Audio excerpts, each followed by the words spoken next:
This week on Ask an Expert, vaccines.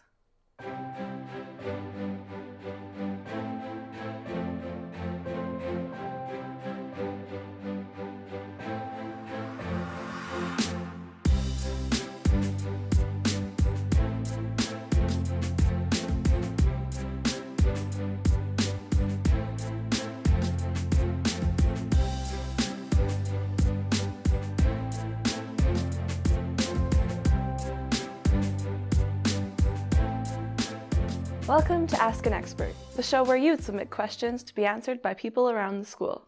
I'm your host, Sam Parody. This week on Ask an Expert, I'm talking with Hannah Walker, a health science student who's doing a student-directed study on vaccines, to answer some questions. Welcome, Hannah. Thanks for having me, Sam. So could you help us learn how vaccines work? Vaccines are a very safe and effective way to prevent yourself and others from catching diseases. Vaccines are like training for your immune system. They prepare your body to fight the disease without causing symptoms.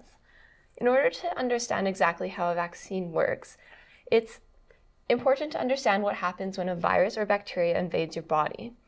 When the immune system senses that there is a virus or bacteria in the body, it signals immune cells called lymphocytes to start producing antibodies.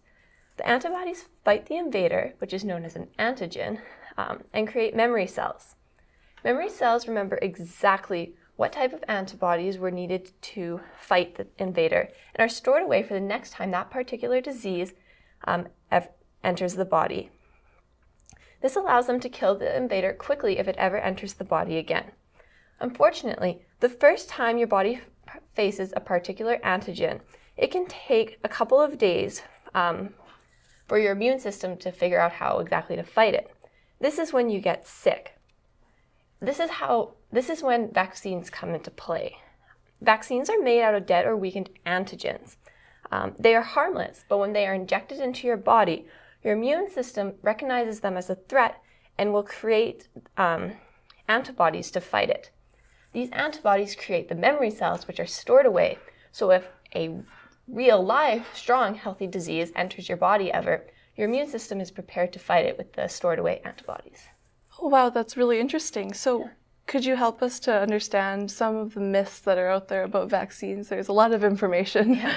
One myth about vaccines is that they cause autism. This is completely false.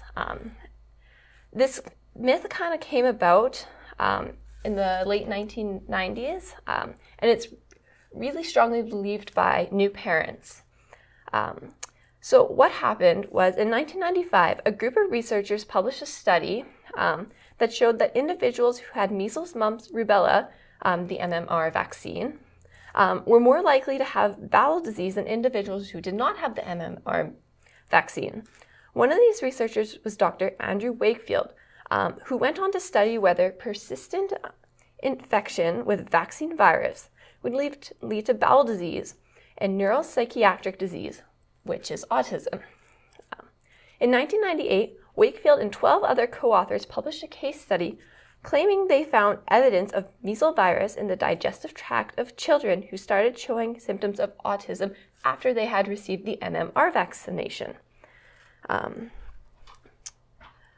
news blew up throughout the world. Frightened parents were refusing to vaccinate their kids, and the MMR vaccine rates plummeted. Over the next 12 years, there have been many follow-up studies to Wakefield's, but none of them have been able to find any evidence that this is actually true.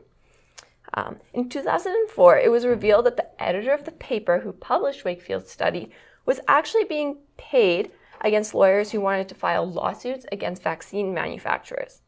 The editor later went on to say that Wakefield's research was fundamentally flawed. The paper formally retracted the study in 2010. 3 years later, Wakefield was banned from practicing medicine in Britain because of his callous disregard for the children in his study. They also revealed that his research had been funded by lawyers who wanted to sue vaccine manufacturers on the behalf of parents with autism. In 2011, evidence was revealed that Wakefield had been falsifying data about the condition of the children in his study. Although the study was almost completely fraudulent, And it created enough of an impact on the world that this myth is still believed today.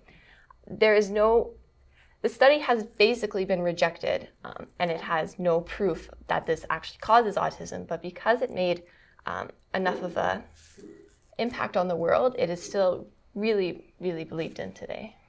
Well, thank you so much for helping us out. That was a lot of information that can help everybody learn more about vaccines. Thank you. That's it for this week's Ask an Expert, but we're always looking for new questions. Tweet them to @PICarlton with the hashtag AskAnExpert, and we'll find someone who can answer it for you. See you next week.